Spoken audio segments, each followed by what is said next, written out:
You're watching Alaska's news source. A firefighter jet experienced what Air Force personnel are calling an aborted takeoff, and there are lots of questions tonight. Adrian Peterson has the story from the interior.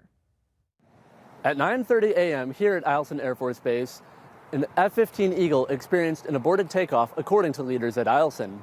The Air Force also sent out a press release saying that emergency response was immediate and contained the scene within base fence line. Now, nearly a year and a half ago, a similar incident happened here at Eielson Air Force Base when an F-35 experienced a landing gear malfunction and crashed on the runway.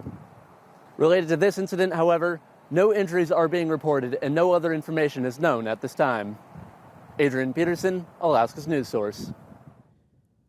A mission to rescue climbers stranded high on Mount McKinley in Denali National Park this week has now turned into a recovery mission after 3 of 4 of them died. Denali National Park says the only survivor was hoisted off the mountain Thursday afternoon from the 17,200-foot basin using a long line rescue.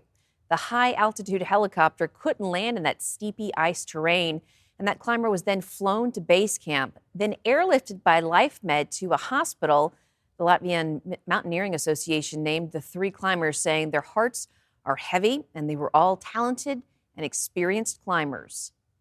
Anchorage police are sharing new details about last week's officer-involved shooting near Burgaw Street and Rika Drive, and that's where 3 officers shot and killed a man during a 20-second encounter.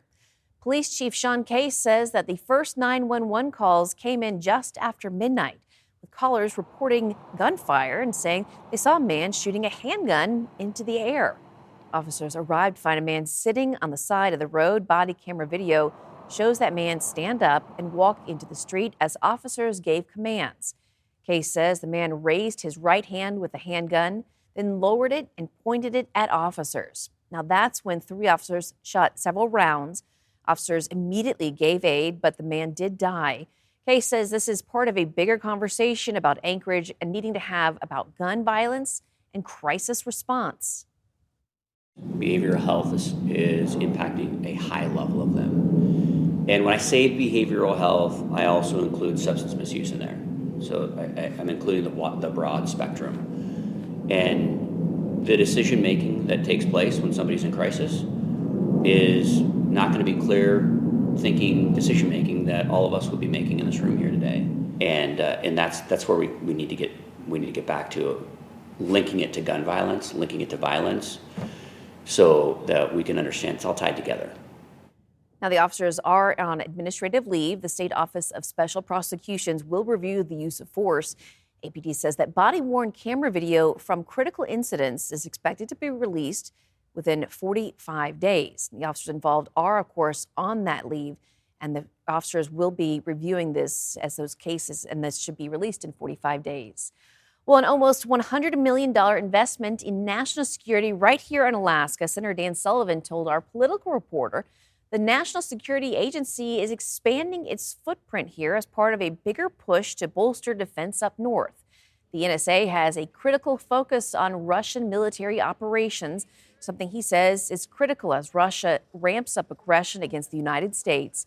Now, on Tuesday, Russia warned that U.S. diplomats in Kyiv should flee or face systematic strikes. As tensions chill, Sullivan said Alaska plays an important role. We're the cornerstone of missile defense for America right here. So we are so important, and the deputy director of NSA, who gave a speech at this ribbon cutting like I did, he said that. Like, there's no place on the planet that's more important, which is, why they have determined to build up the NSA in Alaska. And again, it's great for our national security, but it's also good for jobs. Now, Sullivan said the investment goes toward facility renovations and additional personnel. The weekend is here, and as we wrap up the spring season, many Alaskans are up for a change in those coming days.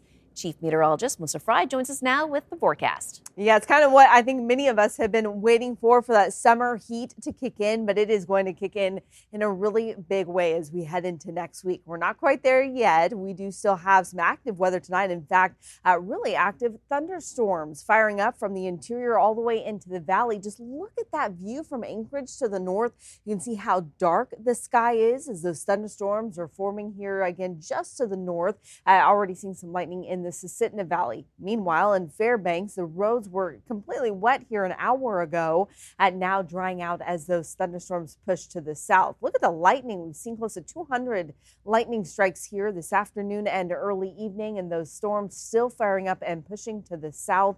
Again, a few lightning strikes reported right there along the Parks Highway from Talkeetna south toward Willow. If you're in the Willow, Houston area, I would be prepared for showers moving through, and those are going to continue to push to the south and west. We're also starting to see some active showers developing over the Chugach Mountains here, even in East Anchorage. So again, be prepared for those quick moving showers tonight. As we head into tomorrow, partly sunny, that mix of sun and clouds, slight chance we get another isolated shower late Saturday into Sunday morning. Otherwise, the clearing begins on Sunday and really kicks in as we head into early next week. Fairbanks, you're headed to the low 60s, partly sunny, light rain showers in Juneau tomorrow, mostly sunny and in the 60s in Bethel. And as we look ahead to the rest of the weekend across South Central, you can see those temperatures already beginning to warm. But Rebecca, I'll have a closer look at that extended forecast coming up here in a few minutes. Thank you, Melissa. Well, high school students, part of the JROTC, got to try out different military activities this week on JBear. Georgina Fernandez takes us on base tonight to show the mission they're hoping to accomplish. There you go. Nestled against the Chugach Mountains. Up here, it's a sight for sore eyes. Bring 1 foot at a time and put it on the tower. Until it's time to go down. Look at me. Take a deep breath, okay? You're okay. The focus is on. You're doing fine. One movement at a time as cadets rappel down these towers during JBear's JROTC Cadet Leadership Camp. We help build their confidence, overcome their fears, and develop their leadership skills.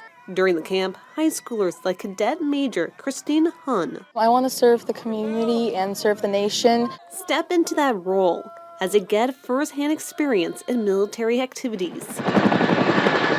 From the sky to the ground, completing obstacle courses as they build camaraderie, lifting each other up. Lane 200 bell. During nerve-wracking moments. Many cadets cheer each other on so that it's easier to conquer the fear. And if you thought this tower was tough, once cadets are finished conquering that 45-degree angle, they then move over to that tower, rappelling down 40 feet at a 90-degree angle. So when they're up there, they have to overcome their fears and really step outside their comfort zone. Service members guiding those steps. And I really like pushing them and getting them out of their comfort zone. And even if your dream isn't like Hans.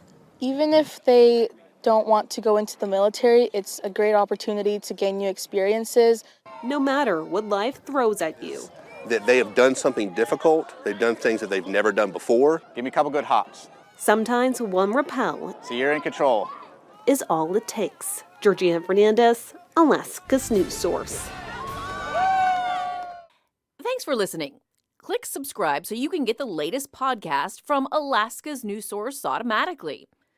And stay up to date with breaking news and in-depth reporting available for free 24/7 with the Alaska's news source app.